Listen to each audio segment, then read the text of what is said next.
자, 우리가 저번 시간에 발목 관절 발등 굽힘과 발바닥 굽힘까지 나가고 수업이 종료가 됐어요. 이제 발목 관절과 척추 부분이 남았는데 발목 관절부터 보도록 할게요. 저번 시간에 봤던 발등 굽힘, 발바닥 굽힘을 한번 리뷰한 다음에 오늘 진도를 나가도록 하겠습니다. 자, 앵클 아나토미에 대해서 나오고요. 도널드 뉴만의 키네지올로지라는 책을 발췌해온 내용이에요. 앵클 아나토미에 대해서 간단하게 볼 건데 여러분들 임상운동학을 이번 학기에 같이 교수님의 과목과 같이 병행을 한다고 들었어요. 그 병행을 할 때 여러분들이 운동면 그리고 운동축 이런 것들에 대해서 기본적으로 배우고 우리 인체 관절의 축과 운동면에 대해서 따로따로 배웁니다. 그 중에 하나가 앵클에 대한 내용도 포함이 되어 있을 거고요. 교수님이 지금 이 운동치료 과목에서는 저번 시간에도 얘기했다시피 해부학과 기능해부학, 임상운동학, 어떤 신경해부 생리학, 어떤 생리학 뭐 이런 것들을 다 총망라해서 지식을 여기에 쏟아 부어야 되기 때문에 한 번씩 리뷰를 하기 위해서 이렇게 자료를 가져오는 거예요. 자, 우선 우리가 기본적인 움직임에 대해서 얘기를 할 때는 운동면과 축에 대해서 얘기를 해요. 우선 운동면이라고 하면은 우리가 그 움직이는 면을 얘기한다고 생각을 하면 돼요. 예를 들어서 우리가 어렸을 때 운동장 바닥에 흙이 있는 놀이터에서 나무꼬챙이 하나를 들고 거기에 뭐 낙서를 해요. 그런 낙서를 할 때 우리가 사용하는 면은 운동장 바닥 흙이죠. 그때의 운동장 바닥이 면이라고 생각을 하면 돼요. 그리고 나무꼬챙이의 끝이 그 운동을 만들어내는 곳이죠. 그래서 그렇게 움직이는 느낌으로 우선 받아들이고요. 자, 어깨관절에서 지금 교수님이 어브덕션, 숄더 어브덕션을 해요. 이렇게 어브덕션을 한다고 하면 이 팔이 올라가면서 지금 내 팔의 궤적은 요렇게 지금 면을 요렇게 형성을 하고 있죠. 이렇게 되어 있는 면 안에서 지금 움직이게 되는 거죠. 그래서 숄더에서 숄더 어브덕션을 할 때는 요 면에서의 움직임으로 일어난다 라고 얘기를 하는 정의가 이 운동면이에요. 플랜이라고 하죠. 그래서 이렇게 되어 있는 요 면은 세지탈 플랜, 시상면이라고 하고요. 방금 막 얘기했던 어브덕션이 나오는 요 면은 우리가 코로날 플랜, 이마면, 뭐 관상면이라는 용어를 쓰고요. 그리고 고개가 이렇게 돌아가는 모션은 지금 요 평면에서 움직임이 나타나기 때문에 요 면, 요렇게 되어 있는 면은 가로면이라고 얘기를 합니다. 영어로는 트랜스버스 플랜이라고 얘기를 하죠. 그래서 그 운동면들이 있고요. 숄더 어브덕션으로 계속 표현을 해볼게요. 숄더 어브덕션을 할 때 운동면은 코로나 플랜이라고 하는 이마면, 관상면인데 숄더 어브덕션을 할 때 축은 어떻게 될지 한번 생각을 해보세요. 이 축은 우리가 보통 축을 얘기를 할 때 그 바베큐 꼬챙이를 생각하면 조금 이해하기가 쉬워요. 바베큐 꼬챙이를 이렇게 꽂아서 꼬챙이가 될 만한 게 뭐가 없겠나? 어쨌든 자, 바베큐가 여기 있습니다. 바베큐 고기 덩어리가 제 주먹이에요. 이 주먹 안에 이 고기 덩어리에 이렇게 꼬챙이를 끼워서 이렇게 바베큐를 돌리잖아요. 이 꼬챙이로 이렇게 돌리는 모션을 하는 이 꼬챙이가 운동축이 되는 거예요. 바베큐 고기는 이 운동축을 따라서 이렇게 돌아가게 되죠. 이렇게 돌아가게 되죠. 그래서 이게 운동축이고요. 만약에 바베큐 꼬챙이를 이 바베큐 고기에 이렇게 꽂았어요. 불은 밑에서 활활 타오르고 있을 텐데 이렇게 꼬챙이를 꽂았다고 해서 고정을 시킨 상태로 있다면 꼬챙이를 이렇게 돌릴 수 있겠죠. 그러면 이렇게 됐을 때는 이 축이 바베큐 고기의 움직임을 결정을 하기 때문에 이렇게 축이 되어 있는지 아니면 이렇게 축이 되어 있는지 아니면 여기서 꽂혀 있을 수도 있겠죠. 요렇게 움직일 수도 있겠죠. 그래서 이 축이 어떻게 형성이 되어 있는지에 대해서 머릿속으로 생각을 해야 됩니다.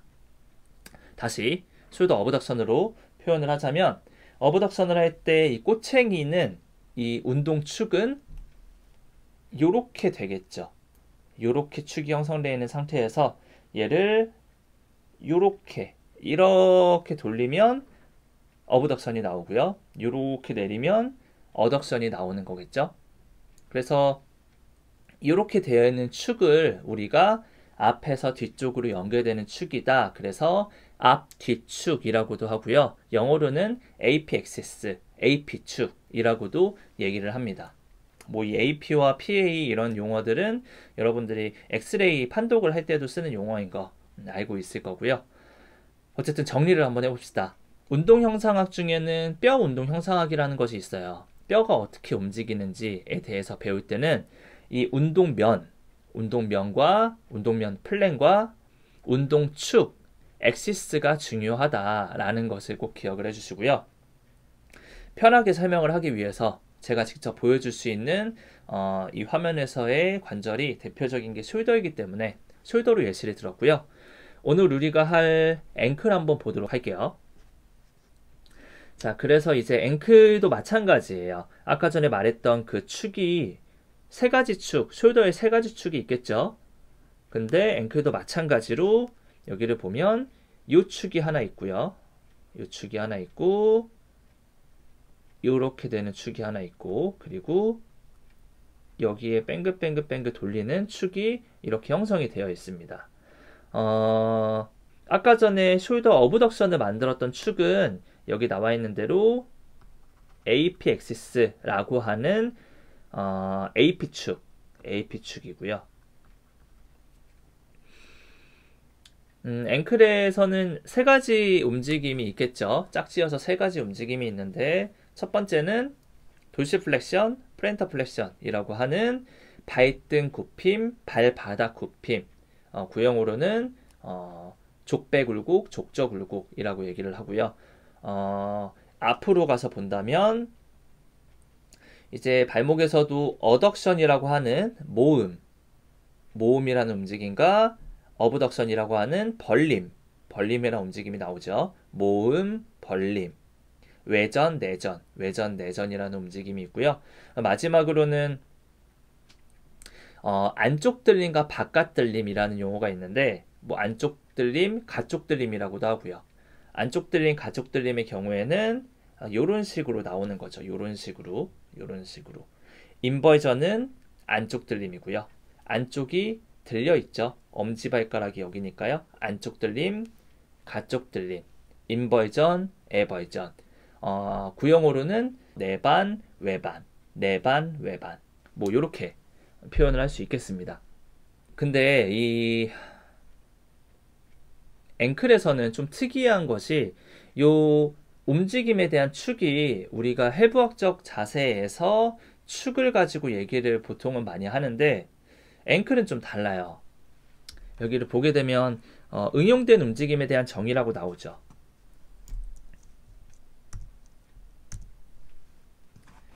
여기 응용된 움직임에 대한 정의가 나오는데 축이 약간 이렇게 비스듬하게 나와 있어요. 그래서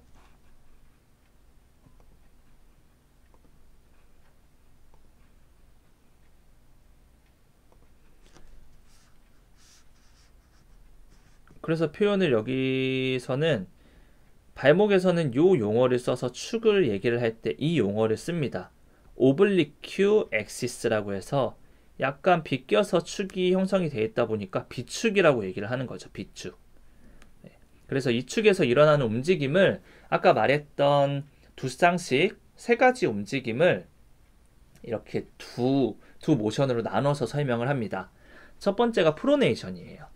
프로네이션, 엎침이라고 하죠. 이 엎침, 프로네이션의 경우에는 이렇게 세 가지 움직임이 같이 일어난다.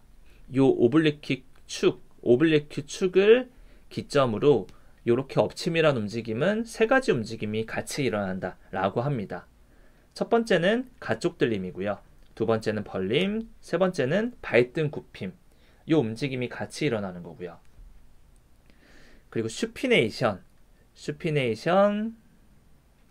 이 뒷침의 경우에는 안쪽 들림과 모음, 그리고 발바닥 쪽 굽힘, 이렇게 세 가지 움직임이 함께 일어난다 라고 설명을 하고 있어요. 이 프로네이션과 슈피네이션은 우리 리스트에도 적용이 되는 움직임인데, 발목에서는 이 세 가지 움직임이 같이 나오는 모션이 프로네이션과 슈피네이션이다 라고 얘기를 하는 겁니다. 그 이유는 발목은 리스트 관절처럼 뭐 카팔본이 형성이 되어 있는 곳과 얼라와 레디우스가 형성되어 있는 관절면이 만난다 라는 이런 단순한 관절이 아니라 세 가지 관절이 복합적으로 움직임을 만들어내기 때문에 이렇게 세 가지 움직임을 짝지어서 좀 설명을 많이 한다 라고 이해를 하면 좋을 것 같아요. 자, 다음으로 넘어갈게요. 자, 그래서 한번 되새겨 보세요. 슈피네이션과 프로네이션이 있습니다. 이 슈피네이션과 프로네이션은 세 가지 움직임을 가지고 있다고 했어요. 우선 슈피네이션에서 돌시플렉션과 플랜터플렉션 중에 어떤 움직임이 슈피네이션이 일어나는 움직임에 같이 일어날까요? 슈피네이션이라고 하면 발목이 이렇게 되는 거죠. 이렇게 되면서 어떤 움직임이 일어날까 생각을 해보고요. 슈피네이션이 일어날 때는 플랜터 플렉션이 일어나죠.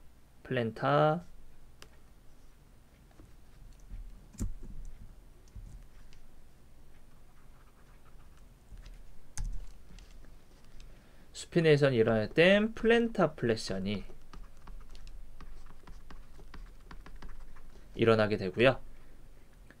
그 다음에 어브덕션과 어덕션의 움직임, 어브덕션, 벌림, 어덕션, 모음 움직임 중에 슈피네이션이 일어날 때 같이 일어나는 움직임은 슈피네이션은 이렇게 되는 움직임이기 때문에 어덕션이 같이 일어나게 되겠죠. 어덕션이 같이 일어나고요. 인버전과 에버전 남았습니다. 인버전과 에버전은 슈피네이션 움직임이 일어날 때 같이 일어나는 움직임 어떤 것일까요? 인버전이 같이 일어나겠죠. 인버전. 자, 플랜터 플렉션은 반대되는 움직임들이 나오는데 그래도 한번 머릿속으로 생각을 해보세요. 프로네이션이라고 하는 움직임은 슈피네이션, 프로네이션이기 때문에 프로네이션이 나오면서 발가락이 약간 들리게 되죠. 발가락이 약간 들리게 되는 이런 모션이 나오기 때문에 돌시플렉션 움직임이 먼저 나오고요. 그리고 이렇게 들리면서 발목이 약간 바깥쪽으로 벌려지는 어브덕션의 움직임이 같이 나오겠죠. 어브덕션의 움직임이 나오고요. 그리고 이렇게 프로네이션 되면서 에버전이 함께 나오게 됩니다. 에버전의 움직임이 같이 나온다. 요 그림과 교수님이 시험 문제는 내진 않을 것 같아요. 시험 문제는 요거에 대한 내용은 내지 않겠지만 기본적으로 여러분들이 좀 알고 있으면 좋겠다라고 하는 거는 발목에 있어서 요 그림을 꼭 머릿속에 넣어두고요.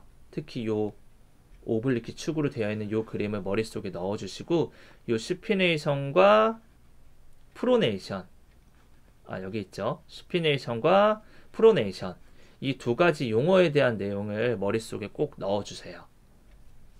자, 다음으로 넘어갑니다.